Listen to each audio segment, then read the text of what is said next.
You're lying!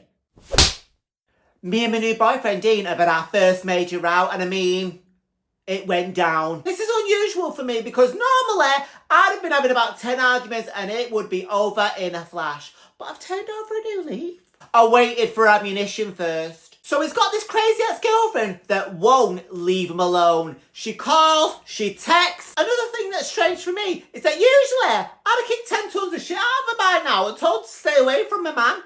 But it's all a little bit adolescent for me, and I am an adult. So I won't do that for now. And also, she's half my bleeding age. I don't want to be going around scrapping with a kid. Well, firstly, she thinks I'm his bleeding mum. I mean, I know Dean's only 30, but bleeding hell. I'm just trying to figure him out at the moment. See whether I can trust him or not. I've seen the girls look at him, and that doesn't bother me. Just as long as they keep the grubby little acrylics off him, we're going to be okay. Now, his ex-girlfriend looks like a Barbie, but she's batshit crazy. That's got a little bit of ring to it, that. Batshit Barbie. And it's her I don't trust. So last night, Dean comes over to mine with a really nice leather jacket. Said, is that new? That's really nice. He said, no, I've had it for ages, I just never wear it. Then I remembered what his crazy ex said to me when I saw her in the street.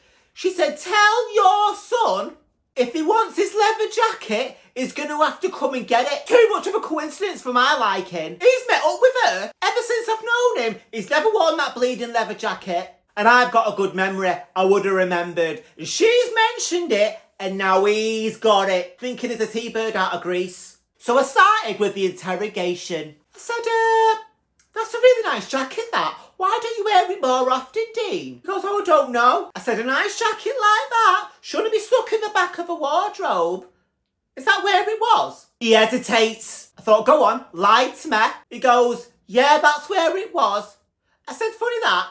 Guess who I bumped into the other day? I said, your little ex, the little blonde Barbie one. His face dropped. I said, yeah, we had a nice little conversation, actually. Have you got something to tell me? He goes, look, I'm really sorry. Yeah, I went round to hers to get my jacket. I said, oh yeah, go on. He goes, it's my favourite jacket and I really wanted it back. So I said, why didn't you say that instead of lying to me and being all shady about it?